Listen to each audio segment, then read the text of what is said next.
प्यारे सत्संग जी, प्यार से कहिए सतगुरु सतनाम सत साहिब जी, सतगुरु सतनाम सत साहिब जी, सतगुरु सतनाम सत साहिब जी। बोल सतगुरुदेव महाराज की जय, सतगुरुदेव महाराज की जय, सतगुरुदेव महाराज की जय। आज के सत्संग के आनंद की जय, आज के सत्संग के आनंद की जय, आज के सत्संग के आनंद की जय। मैं सभी ब्रह्मांड के अंशों को, निज धाम के परम अंशों को और निज धाम के चौथे लोक के सतपुरुष जी के चरणों में मेरा कोटि कोटि प्रणाम है। वही आपको जगाने की चेष्टा कर रहे हैं। यह वह नाम गदा भाई वह हूँ, तो केवल माइक का काम करता है। तो प्यारे सत्संग जी, आज 12/6/2021 है और मैं आपके समक्ष उपस्थित हुआ हूँ। पहले भी हुआ था तो लाइट चली गई थी, तो अब फिर लाइट आई है तो मैं आपके समक्ष उपस्थित हुआ हूँ। तो हमारा जो शीर्षक है आज के प्रवचन का, जो सतपुरुष के की कृपा से आपको मिल रहा है, वह सत्य भक्ति में प्रेम की महिमा महान। सत्य भक्ति में प्रेम की महिमा महान, इसके ऊपर ही हम चल रहे हैं। तो आइए प्यारे सत्संग जी, तो मैं पहले सत्संग में बात कर रहा था कि जो खुशी के लिए अगर इंसान जीवन में लौसे की बात बता रहा था, अगर आपको जीवन में खुशी मिल रही है, आप खुश हैं हर तरह से, तो फिर वो कहते हैं कि ध्यान में जाने की कोई अवस्था नहीं। ध्यान का अर्थ है उनके मुताबिक, ध्यान का अर्थ है कि हमें खुशी मिले, हम खुशी से जीवन व्यतीत करें। मैं इसके लिए दो बातें आपसे कहता हूँ। एक बार एक महात्मा अपने आश्रम से बाहर चले, किसी के यहाँ उन्होंने जाना था, निमंत्रण था, तो वो चल पड़े। कुछ दूरी पर उन्होंने देखा लगातार कोई मेरे पीछे चल रहा है, तो उन्होंने बिना पीछे देखे कहा, कौन मेरे पीछे पीछे आ रहा है? तो उसने कहा, मैं हूँ साहब जी, मैं हूँ। उन्होंने रुके और जब पास पहुंचा वो, तो फिर भी उन्होंने पीछे मुड़ के नहीं, वो सामने आ गया। तो उसको कहा कि ये जो शब्द आपने बोला है, इसके दो रास्ते हैं। एक रास्ता है कि इसको छोड़ दो, और दूसरा रास्ता है कि तुम इसका इतनी दूर इसको फेंक दो, इतना दूर फैला दो कि इसका कोई आद अंत न रहे, वहां तक चला जाए। कहने का अर्थ है कि जहां से आया है वहीं इसको पहुंचा दो या छोड़ दो। तो मतलब दोनों का एक ही था, लेकिन एक में था जहां से आया वहां इसको पहुंचा दो। तो प्यारे सत्संग जी, इसी तरह से खुशी तुम्हारे पास आई। मेरा कहना है खुशी का तो ये एक अंग है। कभी भी आपके तरफ कोई चीज आती है, वो 3 धाराओं में आती है, एक में नहीं आती है।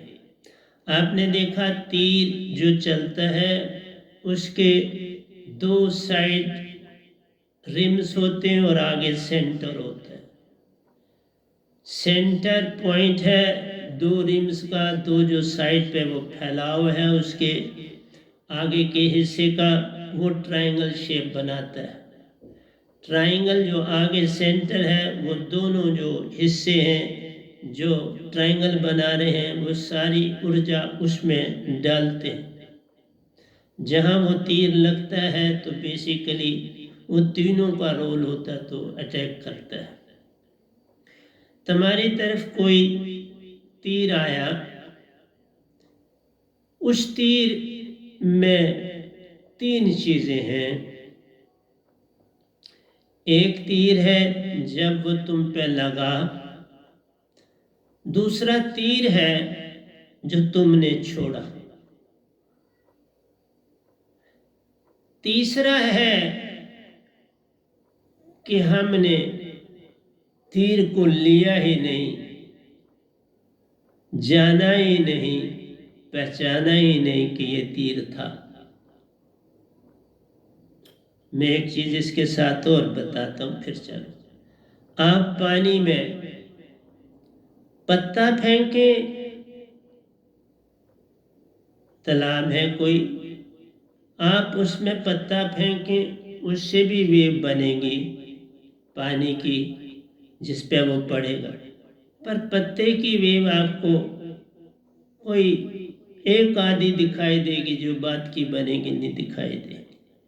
एक छोटा सा कंकर जोर से उस तालाब में फेंकें तो वो लहरें देगा, तो आप उनको गिन सकोगे, 1 है, 2 है, 3 चली, 4 चली, 5 चली, 5 तक आपको दिखाई देगी, लेकिन उसके बाद 6ठी 7वीं आपको दिखाई नहीं देगी। आपने पत्थर फेंका, उसका रिएक्शन हुआ, वो चारों ओर फैल गया, चारों ओर, एक तरफ नहीं। आपने तो एक जगह पत्थर फेंका, लेकिन उसकी जो दिशाएं थी वो चारों ओर फैल गई, वो एक तरफ नहीं, उसने उत्तर चारों ओर दिया। और वो पत्थर जो जो नीचे चला गया वो और वेव्स दे रहा है, लेकिन वो तुम्हें दिखाई नहीं दे रही। जब तक वो बैठ नहीं जाता वो अपने तीर फेंक रहा है। आपने अपनी एनर्जी लगा के उसको फेंका, एक तीर आपने मारा, जो तीर आगे गया उसने बहुत सी लहरें उठाई उस पानी में, और उन लहरों ने चलना शुरू किया। मेरा यही कहना है, खुशी हो या गमी हो, लहरें एक जैसी उठती हैं, रिएक्शन एक जैसी होती है, प्रभाव एक जैसा पड़ता है। लेकिन एक बात बता दो, जो ही तुमको लगी ये अच्छी खबर है, तो एक ही क्षण की देरी लगती है, क्योंकि दूसरी भाव की लहर तैयार बड़ी हो तो आने ही आने, क्योंकि उसने 1 मिनट में आपको 42 वेव्स फेंकनी है आपकी तरफ, तो देखो एक का कितना प्रभाव पड़ता है। उस पानी में बड़ी लहरें डेवलप होती हैं एक से, और वो वापस भी जाती हैं, तुम्हारा मैसेज लेके जाती है। तुम्हारा जो मैसेज जाता है अंदर से छोटे मन के द्वारा बड़े मन को वापस पहुंचता है। छोटे मन ने कहा ये बड़ा खुश हुआ, तो बड़े मन ने सुना ये बड़ा खुश हुआ। चूंकि निरंकार भगवान का काम है कि तुम्हें बिजी रखना। अगर तुम खुश होगे तुम सुस्त पड़ जाओगे। आदमी के पास ज्यादा पैसा हो गया, बड़ी शान, वो काफी अब सुस्त रहने लगता है, बाकी लोग काम करते हैं, वो काम खुद नहीं कर रहा होता, करवाता है, पैसे के जोर से काम करवाता है। लेकिन हर पल उसके अंदर भी वैसी वेव्स चलती रहती है। इसी तरह जैसे उस महात्मा ने उसे कहा, या तो इसका मैं का फैलाव इतना कर दो कि ये जहां से आया है वहां चला जाए, या इसका ध्यान ही न दो, छोड़ दो, वो वापस खुद, दोनों ढंग से वो उसके पास ही जाए।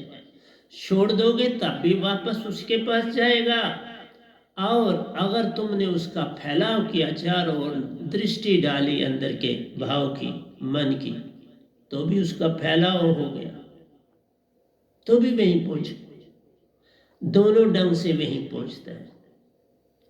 इस तरह से मैं कहता हूं, जब भी आप किसी से बात करते हो या वो आपसे करता है, एट ए टाइम 3 चीजें उत्पन्न हो रही हैं। एक, जो उसके पास जाती है वो सुनता है, उसके भाव भी उसी समय उत्पन्न होते हैं, वो वापस आपको फेंकता है। फिर आपके अंदर उत्पन्न होती है, आप उसकी ओर फेंकते हैं। ये ताना इतना बड़ा हो जाता है कि एक रस्सा सा बन जाता है, बहुत बड़ा, और वो रस्सा बड़ा पीरियड दोनों के साथ रहता है, साथ छोड़ता है। इसलिए मैं ये कहता हूं, ये जो खुशी है या गम है, अच्छा है बुरा है, ये सब कुछ, रात है दिन है, रोशनी है छाया है, ये सब 2 तीर हैं। और तीसरा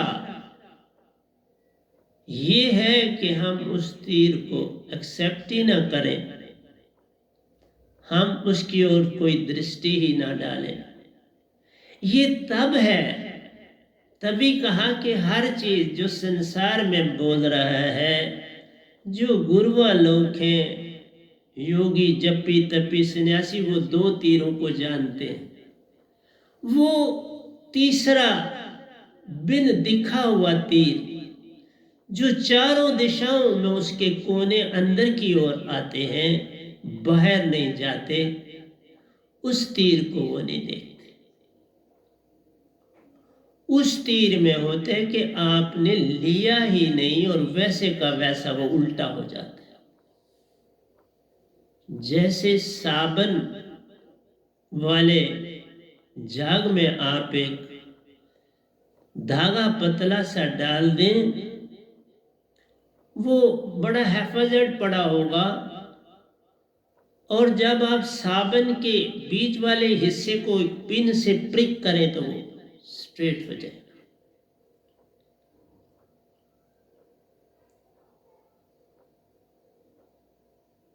जबकि उसकी बैक साइड पर सपोर्ट होनी चाहिए, जहां वो स्ट्रेट होके जुड़ जाए। पहले सारे का सारा साबन बराबर का बराबर हर कोने से उसके ऊपर अटैक कर रहा था, और उसने सेंटर अनजाना बनाया हुआ था। आपने अनजाने सेंटर को वहां देखा कि ये सारे कोने से बराबर सेंटर, वहां आपने पिन प्रिक की, ये वापस गया, चारों दिशा में एक जैसा वापस गया, और उसने उस धागे को स्ट्रेट करने की कोशिश की। अगर वो बड़ा मीन है बिल्कुल कि उसके ऊपर पिन का, तो वो बिल्कुल हो जाएगा। अगर आपने मोटा थोड़ा सा कर दिया फिर पता भी नहीं चलेगा। लेकिन मेरा कहना था कि वो डायरेक्शन बदलेगी बेकायदा। आपके पास माइक्रोस्कोप हो तो आप उससे देखोगे, वो पूरी तरह से डायरेक्शन, वो सारे सोप की अब पहले इस तरफ थी, सारी की सारी उल्टी हो जाएगी। मेरा कहना ये है आपसे, जिसमें खुशी और गम है वो फॉरवर्ड और बैक दोनों साइडों में बहता है। उसके 2 रुख हैं।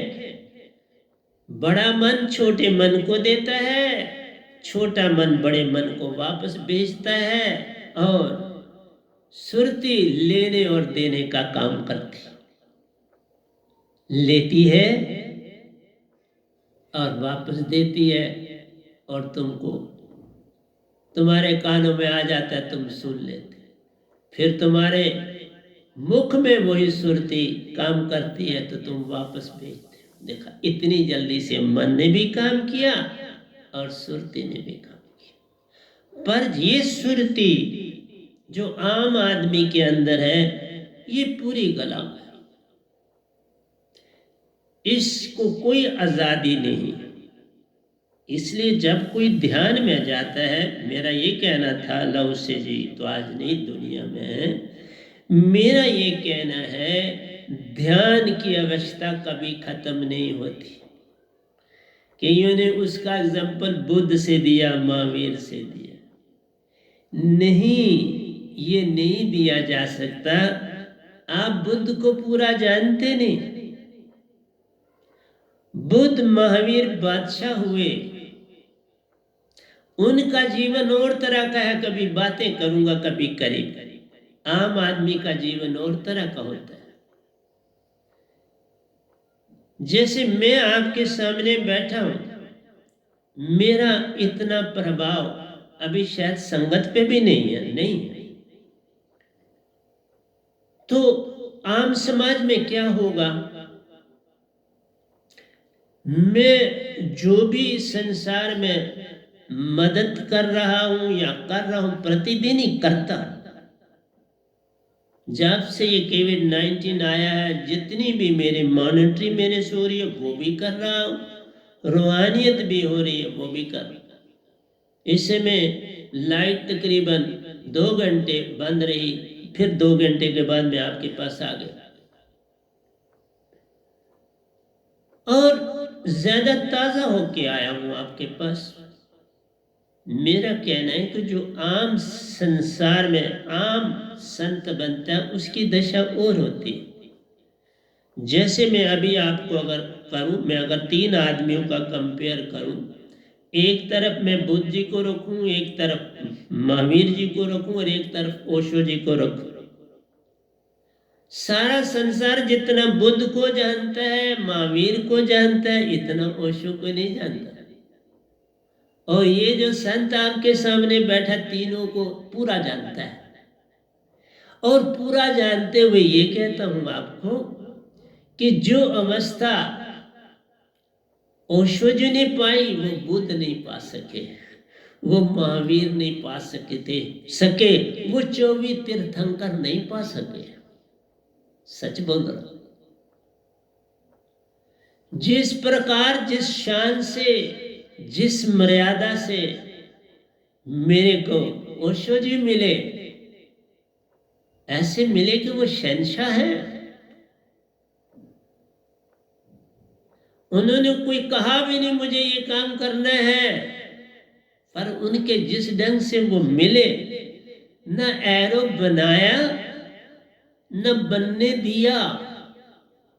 हमारा मेल ऐसे था कि वो आए भी मेरे पास, लेकिन बादशाहियत साथ थी उनके।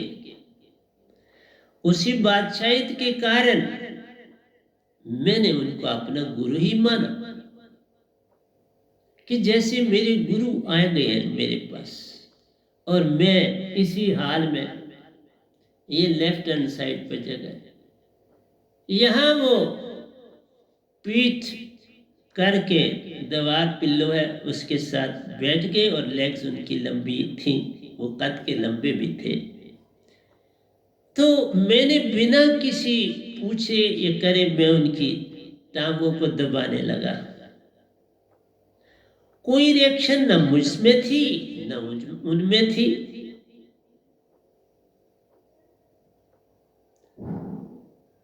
उससे पहली बार आए तो मेरे ऊपर वाली कुटिया में आए,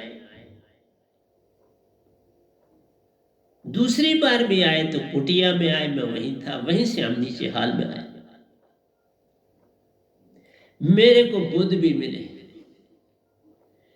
लेकिन बुद्ध में वो बादशाहियत नहीं थी। उनके जीवन में बादशाहियत थी, लेकिन निरंकार की ज्योत के दर्शन के बाद उनके अंदर बादशाहियत खत्म हो गई। वो ऐसे मिले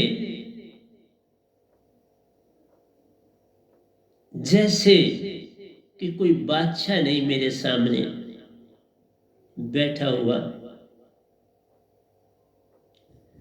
एक गलती खाया हुआ महान आत्मा का संग मेरे साथ हुआ। मैंने तब ये आपको प्रसंग थोड़ा सा सुनाया क्योंकि हम किसी को भी जज करते हैं तो उसको संसारी पोजीशन से जज करते हैं, लेकिन ये जो संत होते हैं किसी को संसारी पोजीशन से नहीं करते। ये जो अब रूहानियत अवस्था में उन्होंने अपना आत्मिक रूप धारण करा कितना है उस पर डिपेंड करता है।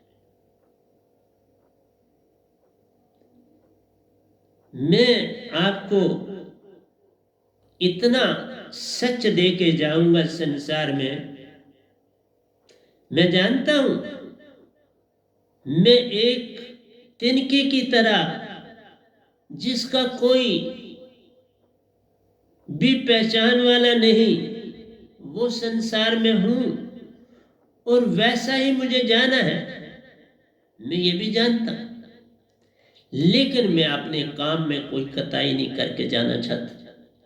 तुम मुझे क्या समझो, मुझे कोई लेना देना नहीं, मुझे क्या जानो, मुझे कोई लेना देना नहीं।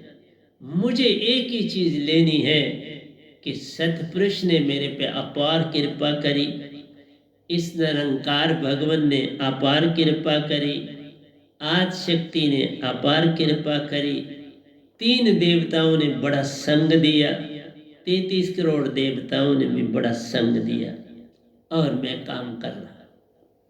मुझे हर एक ने सहयोग दिया, कोई भी ऐसा नहीं मिला जिसने मुझे सहयोग नहीं दिया। उसी सहयोग से मेरे अंदर ये ऊर्जा उत्पन्न होती है और मैं आपके सामने सत्संग रखता हूं। मैंने कहा एक ही तीर आता है तो उसके जाने वाला तो बनता ही बनता है, लेकिन जो एक चीज और बनती है वो चारों ओर तीर तुम्हें लगता भी है और तुम उसे उल्टा कर देते हो, और वो उल्टा ऐसे करते हो कि ये आप किसी को लगे ना बस वही रुक जाए।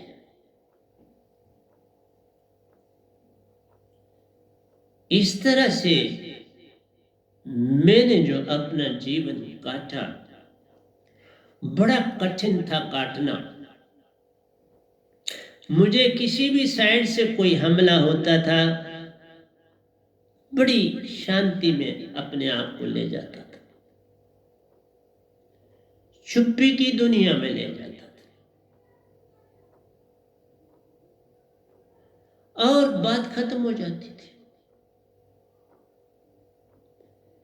इस तरह से मैं तीर को पकड़ता नहीं था, उल्टा भी करता नहीं था, मैं उसको लटा देता था और उस लेटे हुए में जो ऊर्जा चारों ओर फैलती थी वो ऊर्जा किसी को हानि नहीं देती, वहीं डेड हो जाती थी। जैसे पत्थर फेंका तो जो जो नीचे गया उसके जो वेव्स बनी, लहरें बनी बड़ी कम, जो ही वो नीचे बैठ गया बस थोड़ी सी साथ में बनी, चुप हो। बस ऐसा बनना है जैसे पत्थर उस कुएं के अंदर उस तालाब के अंदर बैठता है वैसे बनना, ना तीर को वापस भेजना है ना तीर को कुछ करना है, बस उसको आप उल्टा करके नीचे की ओर फेंक दो। अपने अंदर की गहराई, वो गहरा बड़ा है, तुम मत समझो कि तुम छोटे शरीर के, बड़े गहरे। इसलिए कोई ये कहता है जब कि बाबा अंदर डुबकी लगाओ, पहले तो मैं उनको ये कहना चाहता हूं कि अंदर को जानो तो सही, अंदर उतना ही गहरा है जितना महाशून बाहर से गहरा है, और ये चारों तरफ एक जैसा फैला होता है। जैसे नीचे 7 पताल है, इसी बॉडी के लेग्स में नीचे 7 पताल और लेग से ऊपर सहस्रार सार तक सुन है और सुन के सर के सहस्रार सार के ऊपर महासुन, 7 महासुन, 7 नीचे 7 अंदर और 7 इससे ऊपर। इसलिए तुम नीचे जाते हो तो मैं बात उसकी भी कर देता हूं। नीचे में गया, एक बार गया हूं अपने सतगुरु के साथ, मृत्यु लोक में मैं गया था उनके साथ। वहां जो शरीर है बड़े टेढ़े हैं, मृत्यु लोक में जो बातचीत करते हैं, हाथ भी हिलाते तो बड़े टेढ़े बाजू, टांगे जिन पर खड़े होते तो बड़ी टेढ़ी, जिस्म जो लगता है वो भी बड़ा टेढ़ा और चेहरा भी जो लगता है न पूरे दांत न उसके ऊपर चमड़ी, मतलब है बड़ा एक स्केल्टन नमा, लेकिन वो स्केल्टन काम करता है, बात करता है, सब कुछ करता है। तो असलियत में संतों को अपने फैलाव के लिए 7 शरीर मिले हैं, इनमें जाने की रोक कहीं भी नहीं है जाने की, लेकिन वहां इतना दुख देखोगे तुम कि तुम्हें वो दुख जो है बर्दाश्त नहीं हो पाएगा।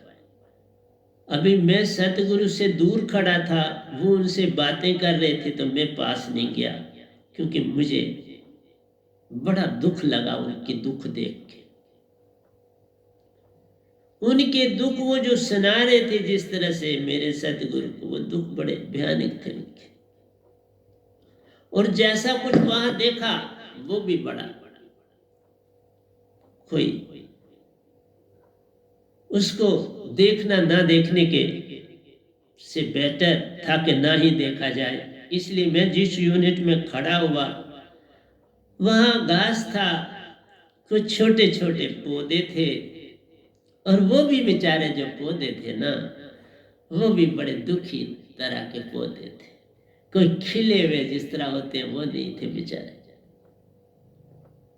इसी तरह तुम नाग देवों के लोगों में जा सकते हो, पर तुम्हें जितना भी ये डाउन नजर आएगा ना, ये सारे का सारा दुख का पलंदा है। ये पताल लोग दुख का पलंदा है, मिडिल के लोग ये जो बॉडी में, इसमें भक्ति की उन्नति। तो मैं आपको बता रहा था कि खुशी मिल जाना, जो ही मिली तो बस तैयार रहो कि दुख साथ पीछे आ रहा है, क्योंकि इंटरवल जुड़े हुए हैं, ये सुख है फिर दुख, फिर सुख है फिर दुख, फिर जुड़े। वो ये नहीं हो सकता ये तुमने सुख लिया तो इसके बाद तीसरी लेयर तुम्हारे सुख की आ जाएगी, नहीं, दूसरी लेयर तुमको लेनी है दुख की। इस कोविड-19 को देख लो, इसने कितना कोराम मचाया पूरी दुनिया में। अब जो जी रहे हैं उनको भी, उनके अंदर भी ऐसा डर, ऐसा खौफ, ऐसा भय उत्पन्न हो रहा है कि उनको भी लगता है ये जीना क्या जीना, इस जीने को क्या कर ले। जिनके परिवार के सदस्य चले गए इस ढंग से, वो कभी उस अवस्था में वापस आने के लिए तो बड़ी चेष्टा करनी पड़ेगी। और हम कैसे बंदे हैं संसार में, हम भी कभी मानते ही नहीं है कि हमसे कोई गलती हुई। इससे बढ़ के संसार में हम क्या कर सकते हैं कि हमारी सहानुभूति एक एक परिवार के साथ हो। एक एक परिवार ने जो दुख देखा है उसका वर्णन नहीं किया जा सकता। मैं ही जिस परिवार का सदस्य हूं, उसमें 5 खास के खास इस कोविड से 19 से शरीर त्याग चुके।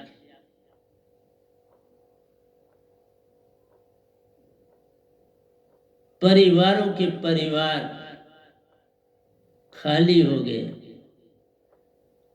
परेशानियों में जूझ रहे,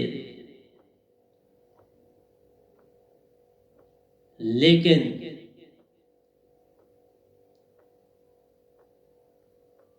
उनका सहारा बनना आवश्यक, अति आवश्यक बन जाता है, ताकि वो जीते जी मर ना जाए। तो इतने परिवारों का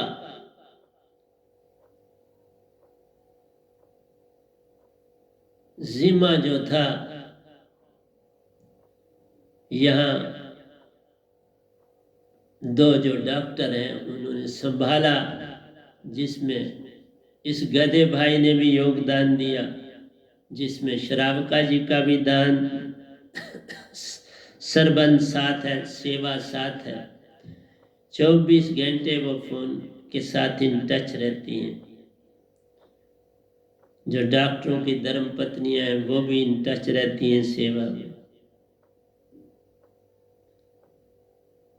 इसलिए प्यारी सत्संग जी, इस दुख को समझे कोई तो खुशी तो कोई चीज है ही नहीं,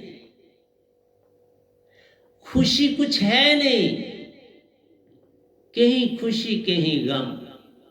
ये सारे तीर हैं और चलाने वाला काल भगवान, जिनको सभी गुरुआ 60 लाख गुरुआ जिनकी भक्ति कर रहे,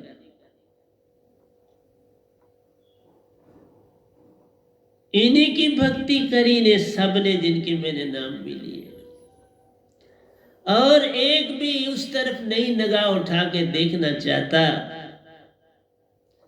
कि हमारी आत्मा का इससे क्या संबंध है। बाबा,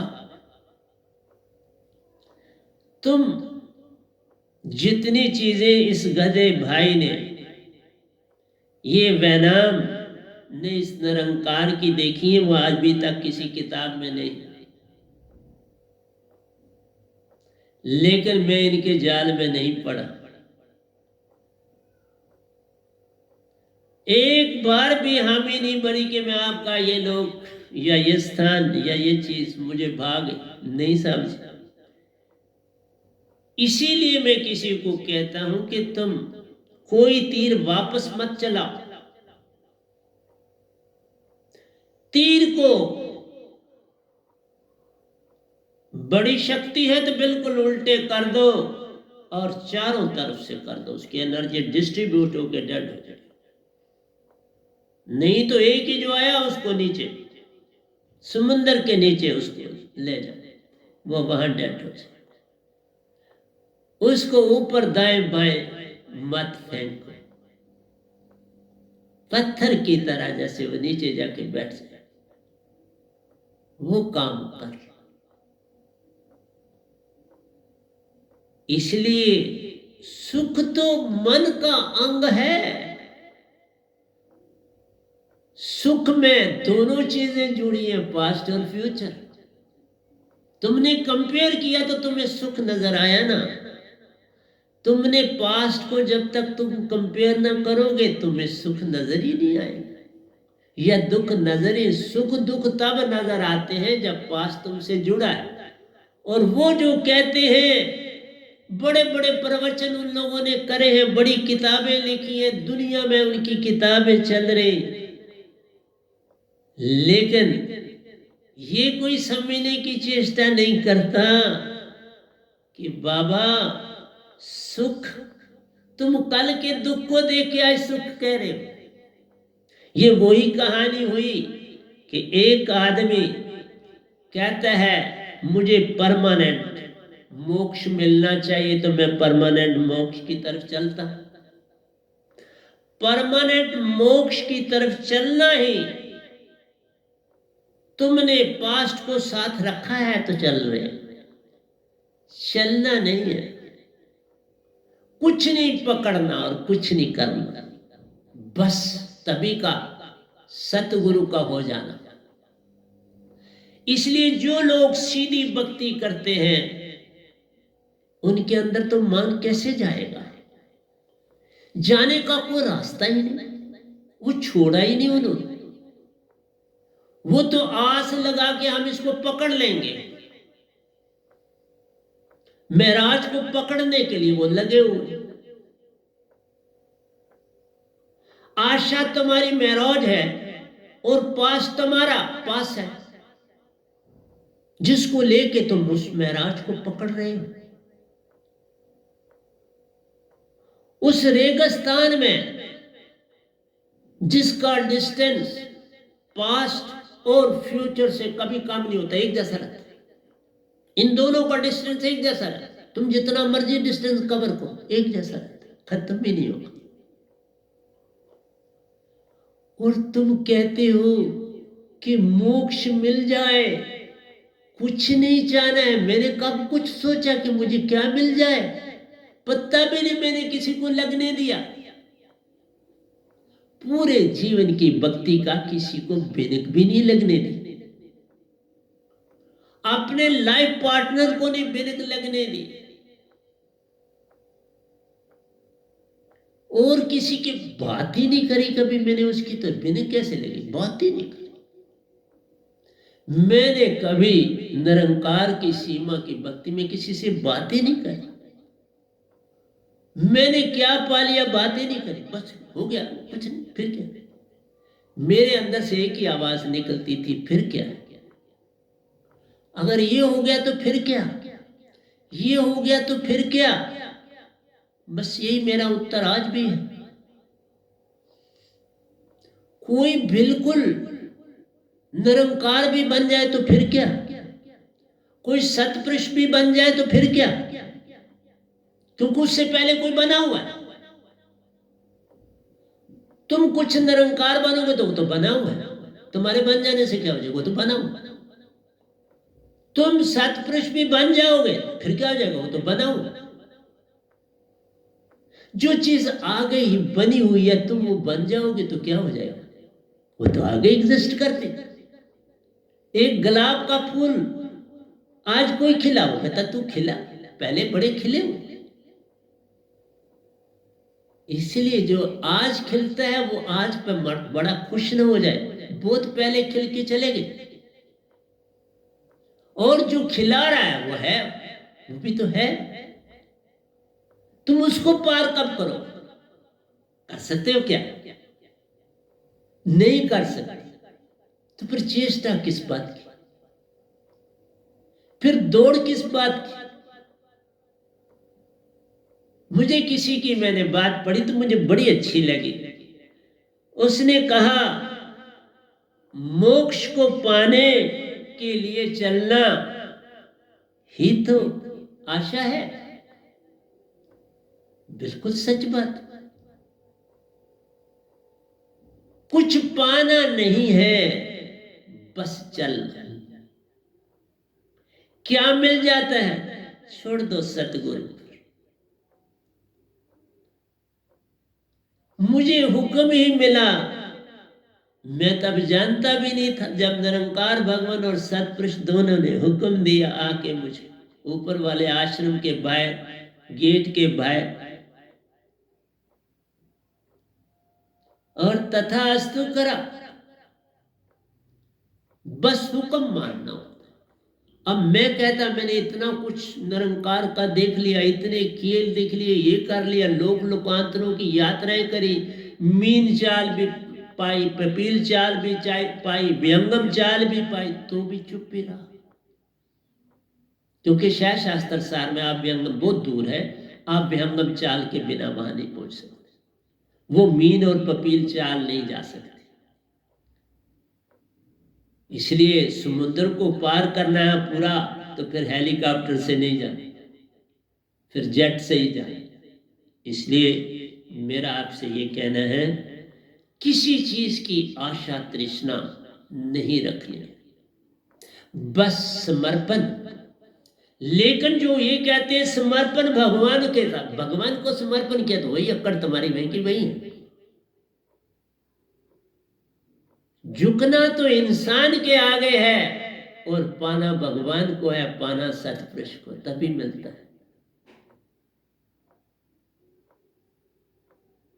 सर कटवाना तो सदगुरु के चरणों पर प्यारो, फिर ही बनती बात, उसके बिना सब अधूरा जानो,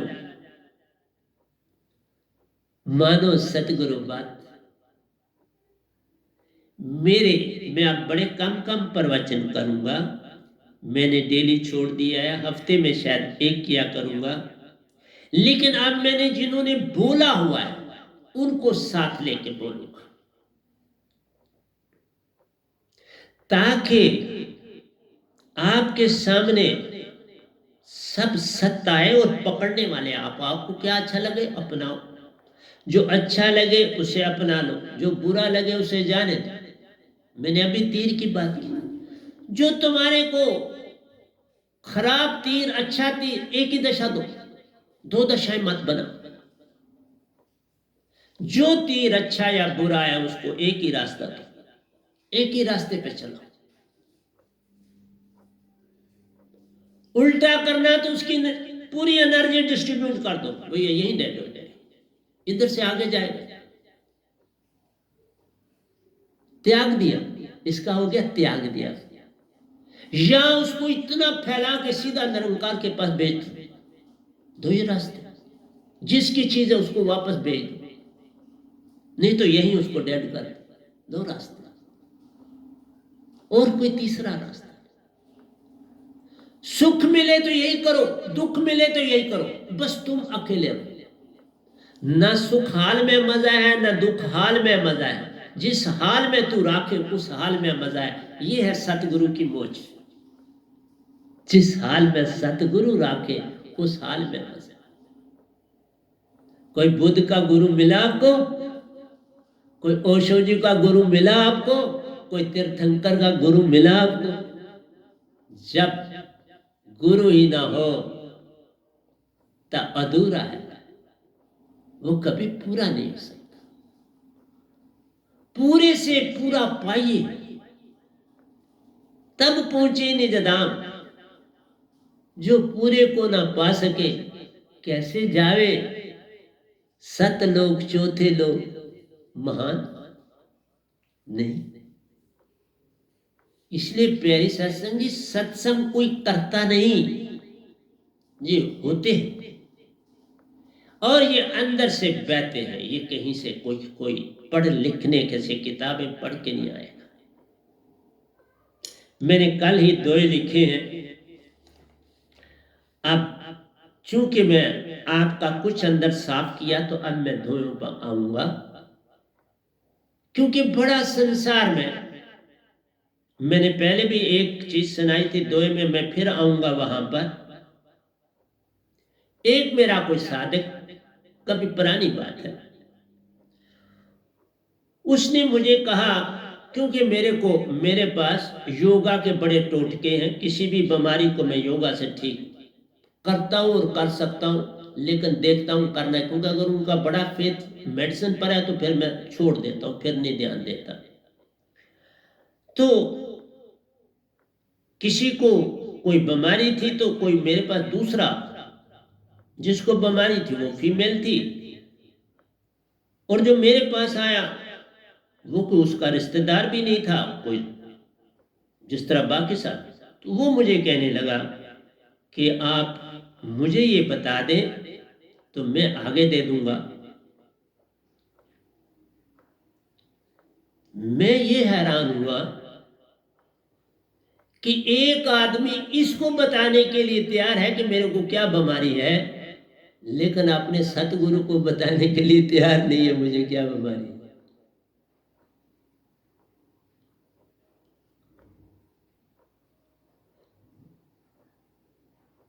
इसलिए मैं आपको फिर वापस ले जाता हूं। मैंने ये बात करी हुई है लेकिन फिर वापस ले जाता हूं, और पहले मैं 2 की दुनिया से ले जाऊंगा आपको। प्रेम भक्ति जब सुरती बसे, प्रेम भक्ति जब सुरती बसे, श्वास श्वास अधीर, श्वास श्वास अधीर तड़प। जब तुम्हारे अंदर प्रेम बसेगा तो श्वास श्वास अधीर, तुम्हारे तड़प पैदा होगी अपने सतगुरु के लिए। इसलिए जो प्रेजेंट समय है इसमें गुरु सतगुरु की महिमा खत्म हो चुकी है, रही नहीं। लोग सीधा, और बहुत से धर्म सीधा इसीलिए बन गए कि उनको ये अच्छा ही नहीं लगा कि हम भगवान को छोड़ को, अल्लाह को छोड़ के, गॉड को छोड़ के हम किसी बंदे को प्रेफरेंस दें। उन्होंने सीधा पकड़ेंगे। और मंसूर की एग्जाम्पल देते हैं, exceptions are always there to fool the masses. ये एक्सेप्शन जो एक आधे होते हैं ये दुनिया को गुमराह करने के लिए, क्योंकि काल भगवान तुमको तुम्हारे ऊपर राज 17 योजन चौकड़ी का करना है, उसने अभी चौथी चौकड़ी चल रही है। और लोग कईयों का मैंने देखा, कईयों की किताब में देखा, वो तो कभी सुना है एक क़यामत हुई या प्रलय हुई, महाप्रलय एक हुई। बाबा गिनती से बाहर हो चुकी, गिनती से बाहर। चौथे अयोजन चौकड़ी में आप चल रहे हो और एक चौकड़ी में गिनती से बाहर जो है वो क़यामत महाप्रलय आते हैं। अभी तैयार है आपका ये महाप्रलय, ये तैयारी पर है, पीक पर है, इसका ज्यादा समय नहीं रहा। हजारों साल ज्यादा नहीं होते, अब हजारों साल रह गए, लाखों साल नहीं। मैं इसलिए एग्जैक्ट अभी नहीं बताना चाहता, कभी बता दूं। इसलिए प्यारी सत्संग जी, क़यामत का तो ये जो एक इतनी आपदाएं देखते हो तो ये किस तरफ ले जा रहे हैं? इंसान को डिमोरलाइज किया जा रहा है पूरी तरह से। पूरी लाइफ को इस दुनिया में, इस कोविड-19 ने पूरी दुनिया को डिमोरलाइज करने का काम किया है। लेकिन हम लोगों का काम है डिमोरलाइज नहीं होना। उसकी एक बात सुना, मैंने तब कहा मेरे सत्संग में जब लेता हूं तो एक दो या भी नहीं होता, सत्संग खत्म हो जाता। पहला भी शायद 20-22 मिनट का हुआ तो लाइट खत्म होगी, तो फिर वहां क्लोज करना पड़ा, पर आपको दे दूंगा वो भी। और ये मेरी प्यारी सत्संग जी, जो यही सबसे बड़ी बात है कि सीधे भगवान को पकड़ा जा ही नहीं सकता। तुम लाख अगर कहीं तुम्हें इंस्टांस मिला तो उसने आपको गुमराह करने के लिए, क्योंकि काल भगवान तो काम गुमराह करने का काम करता है। कोई सतपुरुष को पकड़ के दिखा दे, आज तक सतपुरुष को किसी ने नहीं ना पकड़ा सतगुरु के बिना, कोई एग्जाम्पल नहीं। कबीर आए तो रामानंद जी गुरु किए, ये गदा भाई आया तो मधु परमहंस सतगुरु किए। बिन सतगुरु कोई पावे नहीं, कोई कोटन करे अपाए। अभी मुझे पहले निरंकार भगवान भी मिल चुके, सतपुरुष भी मिल चुके, और उन्होंने सतगुरु के पास भेजा। वो पहले मिले, सतगुरु बाद में मिले। देखा कितनी बड़ी अवस्था है।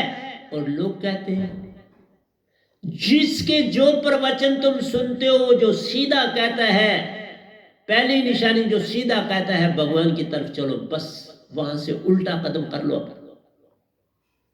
मान हो गया, अब क्या पाओगे? मेरे से पूछो जिन्होंने शरीर छोड़े हुए और बड़ी बड़ी महान हस्तियां, वो भी मेरे पास दीक्षा लेने आती हैं। इस गधे भाई के पास आई है, आती। और मेरी नींद इस तरह है जैसे मैं सोया ही नहीं, किसी समय मुझे कोई आवाज दे मैं उसी समय उतर देता हूं,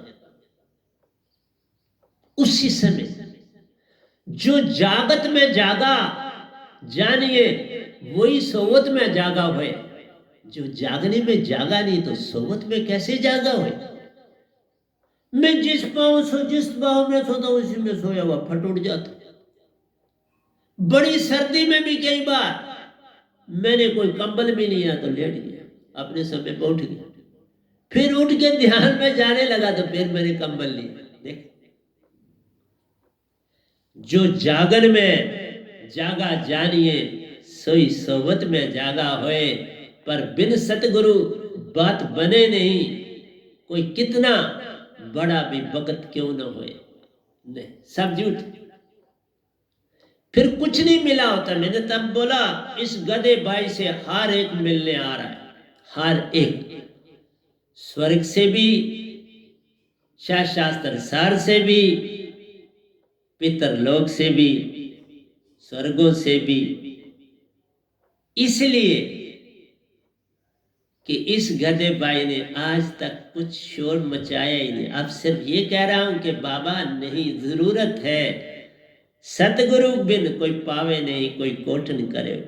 जो शब्द सतगुरु थे, मैंने कईयों को देखा जिन्होंने गुरु नहीं पहने हुए, तो कभी पुरानी बात है, वो जोर से साथ में बोलते ओ,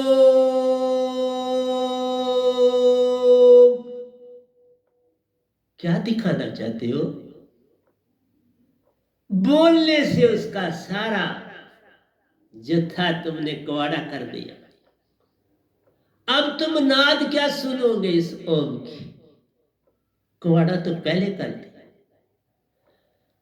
जो ओम की ध्वनि वहां उठती है उसकी ध्वनि तुम नहीं पैदा कर सकते। जो बंसरी वहां बजती है वो बंसरी कृष्ण जी भी नहीं बजा सके। जो वीणा वहां बजती है कोई विस्तार वादक नहीं बजा पाया। जो ढोलकी वहां बजती है कौन बजा पाएगा? जिस रिदम से वो घंटा बजता है, वो घंटियां बजती हैं, उस रिदम से कौन घंटियां बजा पाएगा? इसलिए तुम नकल क्यों करते?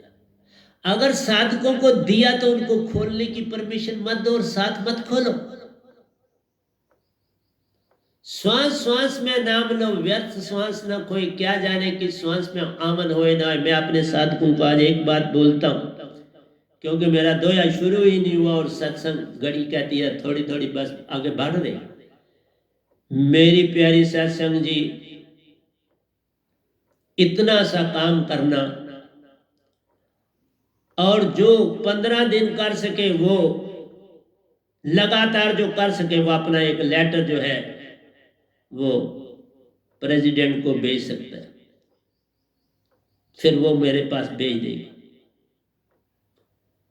आपने अपना ध्यान दिन में 2 बार करना है, एक सुबह एक रात को, लेकिन 10 मिनट से कम नहीं, क्योंकि अब आपने 3 मिनट 5 मिनट निकाल दिए, कर लेते। 10 मिनट में क्या करना है? आपने सीधा ध्यान विधि से बैठना है और ध्यान विधि में बैठ के पूरा कुछ उस समय आपने, पहला तो आपने करना है नहा धो के, कुछ ना लिया हुआ हो तो करना। और जब आपने ध्यान में जाना है तो क्या करना है कि पहले सुषुम्ना सम कर लेना, चेक कर लेना। देख लो, हर समय मेरी सुषुम्ना सम रहती। मैं सत्संग ही नहीं करता अगर सुषुम्ना सम, कभी ऐसा हुआ ही नहीं। मैं जब सत्संग करूं तो सुषुम्ना सम होगी तो सत्पुरुष बोलेंगे ना, नहीं तो कौन बोले? सुषुम्ना सम होगी तो वो प्रवचन करें। तभी कहा एक दोया भी नहीं, एक लाइन ऊपर से ही बोली है अभी बस, तो गड़ी बोल रही है कि वो बस यही बात करूंगा तो खत्म हो जाएगा, और ये जरूरी थी करनी, क्योंकि हमारी संगत में मेरा साधक कोई इस चीजों को खोल नहीं सकता। सुषुम्ना सम का तो रास दिया ही नहीं जा सकता। जो देगा कभी दे देता है, फिर किसी भी क़यामत में उसको कोई ठिकाना नहीं मिलता। न काल देता है न सत्पुरुष देता है। फिर उसका, तभी तो कहा क्या पाताल लोक में जाना। पाताल लोक में तो उन्हीं को भेजा जाता है जिनका ना निरंकार की सीमा में ठिकाना है न सत्पुरुष के लोक में ठिकाना। अब उनको कोई गुरु एक्सेप्ट नहीं करता। ऐसी रूहें वहां चली जाती हैं कि उनको अब एक्सेप्ट करने का कोई चांस नहीं होता। पूरी क़यामत में तो करने नहीं, तो सतगुरु किस लिए जाए वहां? मैंने तब भी कहा मैं गया प्रेत लोक में, आत्मा के लोक में मैं गया, बिल्कुल मानता हूँ गया। और एक बार थोड़ी सी मैंने दृष्टि डाली, मेरे रिश्ते में कजन ब्रदर थे जिन्होंने शरीर छोड़ दिया है, तो जैसे ही किसी ने बात करी कि वो किधर है, तो मैं 1 मिनट में पाताल लोक में चला और पता लगा कि वो वहां यात्रा कर रहे। वापस आने का रास्ता कोई नहीं है, क्योंकि जब तक एंड के समय भूल गए सिमरन करना, तो वापस आना भूल गए ना। जाना आ गया, वापस आना नहीं होगा। बड़े प्यारे थे, है प्यारे, मैं नहीं कहती, लेकिन वापस आना मुश्किल। वहां से नहीं कोई भी आत्मा हमारे पास आ सकती, वो वर्जित होती है, वो हम संतों के पास नहीं आती किसी भी काम के लिए। इसलिए प्यारे सत्संग जी, मैं अपने साधकों को ये कहता हूं कि आप 10 मिनट सुषमना पहले सम करके घड़ी पास रख लो बेशक, और घड़ी तो खुद ही चुप हो जाएगी जब तुम शुरू करोगे। उसके बाद अंदर की घड़ी खुद तुम्हें बता देगी। तुम्हें नहीं देखनी है घड़ी, आंख खोल खोल के घड़ी देखते रहो, ये अंदाजन होता है। 10 मिनट के बाद अपने आप ये सफर खत्म हो जाए। आपने अपने सांस को ऊपर चढ़ाना है और सांस को देखते रहना है, शब्द डालना है, सुरती डालनी है और पवन डालनी है और सांस में डाल देनी। अब तीनों मिक्स हो गए, शब्द सुरती और श्वासा एक कर ऊंची तानो सुरती को ऊंचा तान और सुरती को अंदर ऊंचा तानो। किसी और चीज का ध्यान नहीं आना, किसी का, ना सतगुरु का, ना किसी और का, किसी का ध्यान नहीं आना। ये तीन एक सुरती धारा तुम्हें दिखाई दे, कोई विचार, कोई कुछ सामने ना आए। अगर तुम इस तरह से 10 मिनट, 12 मिनट, 15 मिनट रह सको, जिस दिन रह सको वो डेट डाल दो। एक बार रह सको तो एक बार की, अगर 3 बार अगर आप करते हो, 2 तो करो, 3 बार नहीं मौका मिलता, सुबह और शाम करो। और वो लिखो, जिसकी 10 टर्नें जब हो जाएंगी पूरी, तो वो लेटर भेज देना रजनी को, वो आगे मुझे भेज देगी। लेकिन 1 सेकंड भी, एक बार भी बीच में ध्यान इधर उधर शिफ्ट हुआ तो वो एक्सेप्ट नहीं किया जाए। एक ध्यान भी इधर से उधर गया, वो खंडित हो गया। बस नितांत ताना तुम्हारा, तीनों एक, 3 है, अब इससे ज्यादा तुम्हें क्या चाहिए। तुम उसमें शामिल हो, सतपुरुष उसमें शामिल है और प्राण उसमें शामिल है। तुम मतलब है सुरती उसमें शामिल है, प्राणों से निरति आ गई। सुरति निरति का संग प्यारो, संग में सतपुरुष, शब्द में जान, पवन का भी संग ले प्यारे, फिर सुरती को ऊंची तान। बस ये तानना जिसको आएगा, आपको पता भी नहीं लगेगा और आपकी बॉडी सारी सुन्न हो जाएगी और श्वासा 10 मिनट में ऊर्ध्वमुखी हो जाएगी, पक्का कमाल हो जाएगा आपकी बॉडी। लेकिन मैं पढ़ लेता हूं, ये ध्यान रखना, क्योंकि किसी ने मुझे फोन किया, उन्होंने एक बात करी थी तो उन्होंने कहा हमने ऐसा नहीं किया, सतगुरु से झूठ बोल दिया।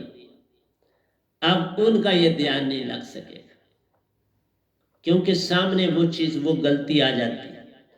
एक भी गलती सतगुरु के साथ करोगे, वो सामने रिफ्लेक्ट करेगी, मुझे कोई हानि नहीं, लेकिन जब ध्यान करोगे वो सामने आ जाएगी और वो तुम्हें काम आगे करने नहीं देगी। इसलिए मैंने इतना ही कहा, तो घड़ी कहती है क्लोज कर, और मैं क्लोज करने जा रहा हूँ। तो प्यारे सत्संग जी, प्यार से कहिए सतगुरु सतनाम सत साहिब जी, सतगुरु सतनाम सत साहिब जी, सतगुरु सतनाम सत साहिब जी।